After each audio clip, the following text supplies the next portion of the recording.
बिस्मिल्लाहिर्रहमानिर्रहीम। अस्सलाम वालेकुम जनाब। स्टोरी मैंने एक ही शेयर करनी है, तहरीक अदम एतमाद। और आज जिन लोगों ने वज़ीर आज़म साहब का ख़िताब सुना है वो बिल्कुल इस चीज़ की गवाही देंगे कि घबराहट से बौखलाहट और बौखलाहट से ख़तरनाक का सफ़र शुरू हो गया। उन्होंने अमेरिका की ऐसी तैसी की, यूरोपीय यूनियन की, अपोजिशन की, जिस गुस्से में वो नज़र आए, जनूबी पंजाब कार्ड खेला। इस पर तो खैर हम फौरी तौर पे एक और भी तफसीली वीडियो इसके बाद वाली बना रहे हैं ना। लेकिन इससे पहले मैं यही कहूँगा कि जनाब आपने जैसे थंबनेल पे भी देखा, शेख रशीद साहब जो फरमाया करते थे कि जी आप ये देखें कि इमरान खान साहब तुन के 5 साल पूरे करेगा, वही शेख रशीद साहब कल से आके मिन्नतें तरले कर रहे हैं, वही आके हाथ बांध रहे हैं, हाथ जोड़ रहे हैं कि जी अपोजिशन को हम मुज़ाकरात की दावत देते हैं। वो कह रहे हैं कि ये अपोजिशन वाले आएँ, कोई ज़रूरी तो नहीं कि इलेक्शन 5 साल बाद हों, वो साल 6 महीने पहले भी हो सकते हैं। आप आएँ तो सही, आप हमारे साथ बैठें तो सही। भाई हालात कहाँ जा रहे हैं? खान साहब की आज की तकरीर ने पूरा वाज़े कर दिया है कि क्या सूरत हाल है। और जैसा कि जनाब हमने आपको ख़बर दी थी, अल्हम्दुलिल्लाह मेरी एक एक ख़बर जो है ना इतनी मेहनत के साथ आपके पास, जब मैंने ये ख़बर दी उस वक़्त ये कहा गया कि जनाब नहीं ये तो वैसे ही आपने अंदाज़ों पे ख़बर मारी है। भाई मैं अल्हम्दुलिल्लाह अंदाज़ों पे कभी कोई ख़बर नहीं देता, कोई शुरली नहीं छोड़ता। आज वो दुनिया न्यूज़ ने भी ख़बर दे दी जनाब, और उन्होंने कह दिया, यही हमारे दोस्त हैं दुनिया न्यूज़ के कॉरेस्पॉन्डेंट तारिक अज़ीज़ साहब। और तारिक अज़ीज़ साहब के बारे में शोहरत मशहूर है कि वो कौन अपोजिशन के कितने करीब हैं, नून लीग के भी कितने करीब हैं। उन्होंने ख़बर दी कि जनाब जहांगीर तरीन साहब से मुलाकात हो चुकी है, नवाज शरीफ साहब की लंदन में बहुत ही तफसील के साथ मुलाकात हुई है। खान साहब को जल्द अज जल्द हटाने पर इत्तफाक हुआ है। और जनाब ये भी साथ कहा कि जी वो मुलाकात, खैर उनके बकौल वो मुलाकात जहांगीर तरीन साहब के घर पे हुई है, लेकिन जहाँ तक मुझे पता चला है वो किसी न्यूट्रल वेन्यू पे हुई है, किसी थर्ड जगह पे हुई है, तीसरी जगह पर। तो ये मैटर नहीं करती, लेकिन मुलाकात हुई है। मैंने आपको 4 रोज़ पहले बता दिया कि जी मुलाकात हुई है, और मुलाकात में क्या क्या तय पाया है। उसके बाद उन्होंने, उनके एक MPA ने कहा कि वो आ रहे हैं आज शाम, और फिर पता चला कि थोड़े दिन वो और मज़ीद रुक गए हैं। इसके पीछे भी बहुत बड़ा कोई राज है। और साथ ही जनाब कल नून लीग का यहाँ पे पार्लिमानी पार्टी का भी इजलास हो रहा है इस्लामाबाद में। और साथ ही ये भी बताया जा रहा है कि 10 मार्च से ऑनवर्ड चौधरी शुजात हुसैन साहब भी इस्लामाबाद आके बैठ रहे हैं। तो ये बहुत बड़ी डेवलपमेंट्स हैं, इसमें बहुत कुछ हो रहा है। आज जिस कदर हमने बौखलाहट देखी, जो गुस्सा देखा, जिस तरह से जैसे कहते हैं ना, वो अल्लाह माफ़ करे इस तरीके से, अब मैं कौन से लफ्ज़ इस्तेमाल करूँ, नंगी गालियाँ जनाब, वो डाकू, वो चोर, वो भगोड़ा, फजलू डीजल।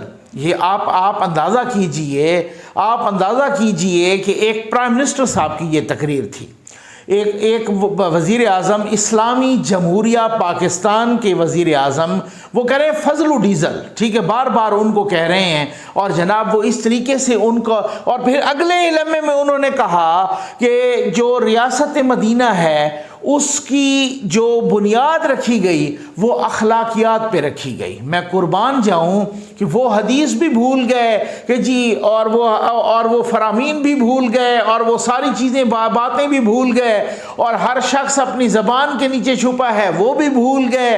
वो सारा कुछ अगले ही लम्हे में कह दिया। जैसे पीछे कहा ना पिछले ख़िताब में कि हमने रशिया से 20 लाख टन गंदम मंगवानी है, अगले ही लम्हे कह दिया कि हमारे दौर में इतनी गंदम पैदा हुई है कि ना पीपल्स पार्टी के दौर में हुई है और ना नून लीग के दौर में हुई है। यानी गंदम भी इतनी पैदा हुई है वाफिर मिकदार में, लेकिन फिर भी हम रशिया से 20 लाख टन मंगवा रहे हैं। भाई कमाल है वैसे खान साहब का, और कमाल है सुनने वालों का।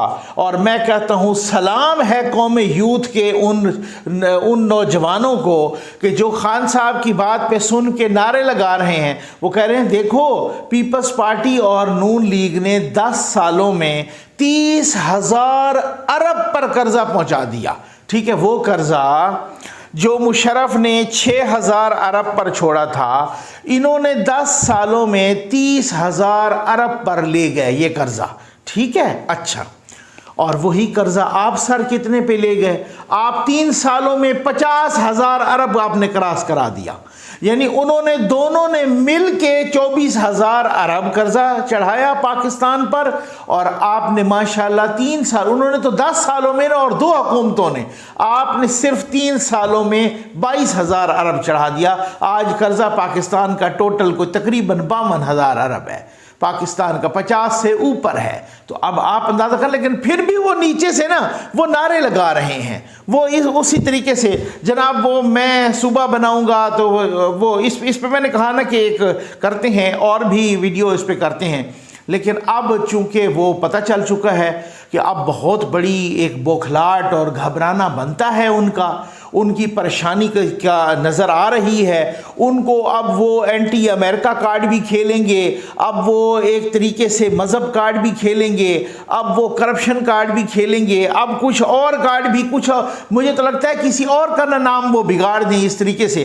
تو یہ بہت بڑی ایک بوکھلاٹ نظر، اپوزیشن تو یہ کہہ رہی ہے نا کہ ہمارے پاس تو پورے ہو گئے ہیں نمبر، اور آپ یقین کیجئے میں آپ کو پھر اندر کی خبر دے دوں کہ چودھری صاحبان کے بغیر پورے ہو گئے ہیں۔ اب چودھری صاحبان جناب انہوں نے وہ اس چیز کو بھانپ لیا ہے، وہ بالکل جناب اب دوبارہ منتیں ترلے کر رہے ہیں، اور وہی جناب زرداری صاحب کے بھی ترلے کر رہے ہیں، اور یہاں پر بھی، اور شہباز صاحب بہت سخت خفا ہیں کہ انہوں نے میرے عشائیے کو ٹھکرا کے انہوں نے میری توہین کی ہے۔ اب جس طریقے سے وہ آپ دیکھ لیجئے گا، اب وہ پتہ چل گیا ہے۔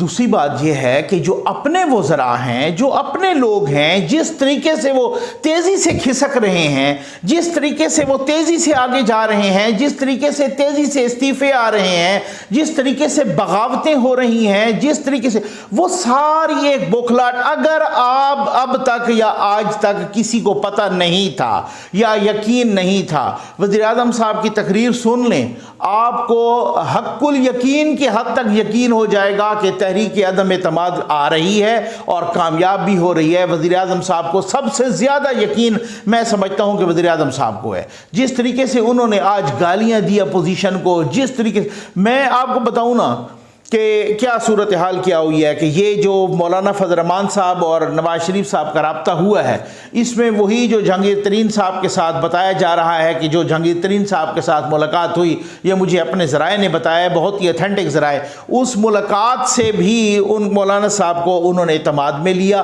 اور جب بھی ایسی ملاقات ہوتی ہے اس صورتحال میں، اس کے بعد ان کو کہا کہ جی آپ تھوڑا سا بھی رک جائیں۔ اب اس کے بعد دیکھیے گا بہت ساری چیزیں ہوتی ہیں نا، خود پیپلز پارٹی نے بھی کہا تھا کہ جناب ہمارا جو لانگ مارچ ہو وہ یہاں تک آ لینے دیں۔ اب اگر کچھ نہیں ہو رہا تو پھر اسمبلی حال کو تالے لگانا، تزئین و آرائش کرنا، جناب یہ کہنا کہ سپیکر تو یہ کر لیں گے، تھوڑا وہ لمبا کر دیں گے، وہ اس کو یہ کر سکتے ہیں، وہ کر سکتے ہیں۔ بلائیں اجلاس اور کہیں کہ آپ کے پاس جو سارا کچھ ہے نا لے آئیں ذرا۔ اب یہ کیا کہ اگر وہ ریکوزیشن جمع کروائیں گے تو ہم یوں لمبا کر دیں گے، تو اس میں اگر آپ کے پاس نمبر پورے ہیں اور آپ کو کنفرم ہے کہ اپوزیشن کے پاس کچھ نہیں ہے، تو آپ اپوزیشن کے منہ پہ ماریں اٹھا کے، اور جناب کہیں کہ یہ فیل ہو گئی آپ کی عدم اعتماد۔ کدھر گئی عدم اعتماد؟ بھائی عدم اعتماد اگر کسی کو لگ رہا ہے نا کہ نہیں آئے گی، ان کو لگ پتہ جائے گا۔ اب اس کے بعد تو ٹیبل ہونے کے بعد یا اجلاس کی ریکوزیشن جمع ہونے کے بعد پھر تو ایک نیا ٹاپک ہوگا نا کہ جناب کون کون اور کس طریقے سے، لیکن اتنا کچھ ہونے کے بعد اب اونٹ کسی نہ کسی کروٹ ضرور بیٹھے گا۔ اب بہت ساری صورتحال ہے کہ کپتان صاحب جس طریقے سے گھبراہٹ سے بوکھلاٹ سے خطرے ناک ہو گئے ہیں، انہوں نے بہت سو کو کسی اور کو بھی میسج دیا، وہ بھی آپ بٹوین دا لائنز پڑھیں تو آپ کو نظر آ جائے گا بہت ساروں کو۔ اور جو ستیہ ناس، یہ اگلی ویڈیو میں ہم بہت کلیئر کریں گے کہ جو ستیہ ناس پاکستان کی خارجہ پالیسی کا کیا ہے نا، آپ یقین کیجئے آپ کہیں گے کہ جس طریقے سے وہ کہتے ہیں نا ایموشنلزم، اس کو کیش کروانا، اینٹی امریکہ کارڈ، اینٹی یورپ کارڈ، مذہب کارڈ، پتہ نہیں جنوبی پنجاب کارڈ، کیا کیا کھیلا، اس سے وہ آپ کو سب کو پتہ چل جائے گا۔ یہ اس کے اپنا خطاب پر تو نا ڈیٹیلڈ ویڈیو آ رہی ہے، اور انشاءاللہ جلد آ رہی ہے، اس ویڈیو کے فوری بعد آ رہی ہے۔ امید ہے آپ کو ویڈیو پسند آئی ہوگی۔ آپ کا بہت بہت شکریہ۔